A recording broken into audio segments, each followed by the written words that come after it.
അപ്പോൾ എല്ലാവർക്കും നമ്മുടെ പുതിയ വീഡിയോയിലേക്ക് സ്വാഗതം. നമുക്ക് തൈര് സാദം ഉണ്ടാക്കാം.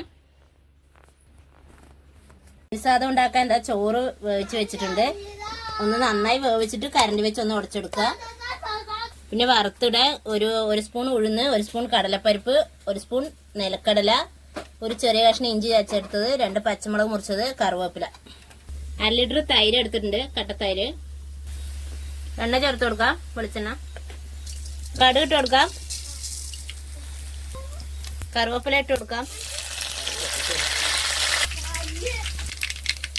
ഉഴുന്നും നിലക്കടലയും കടലപ്പരിപ്പും ചേർത്ത് കൊടുക്കാം, ഇഞ്ചിയും പച്ചമുളകും ചേർത്ത് കൊടുക്കാം, ഒരു നുള്ളു കായം ചേർത്ത് കൊടുത്തിട്ടുണ്ട്.